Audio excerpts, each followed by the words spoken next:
अस्सलामुअलैकुम जी। असां एक मिस्त्री लाए है तो समझ इन्हू को नहीं पी लगती। सवेर का फर्श पान लगा त्रों दुकाना ते एक बाबे हरी ने ये आए ने जापान तो रिटायर हो के।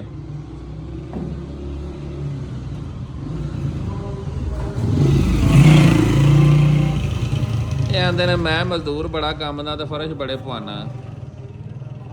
ते मिस्त्री जिहड़ा है ना ये नहांदा है ते ना ये धोंदा है। आ 5-5 फुटियां 3 दुकानां ते फर्श इहदे कोल पैंदा नहीं पिया। मिस्त्री साहब की मसला है? फर्श क्यों नहीं पैंदा मैं तुहाडे कोल? गल्लां तो बड़ियां करदे हो, मैनूं 2500 रुपया दिहाड़ी चाहिदी है। हाँ तेरियां गल्लां ही कर सकदे।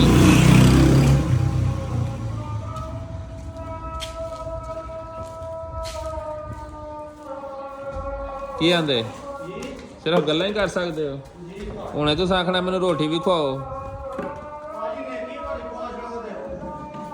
जिहो जे तेरे काम ने ना तेनों पानी पियाना नहीं बारे च।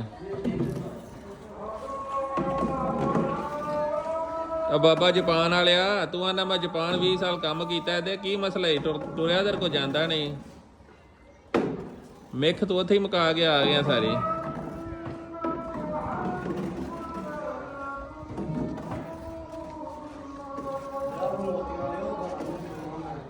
बाबा जी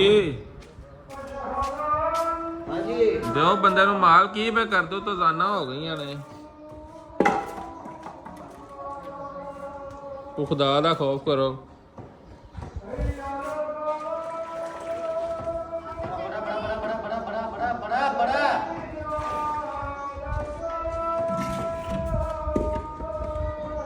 चलो मिस्त्री साहब जल्दी करो।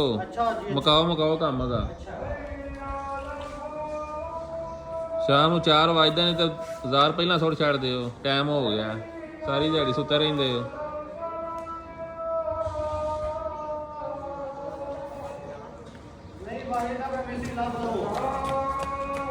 नहीं जिहो जिहा तेरियां हरकतां ना लभना ही पैना है।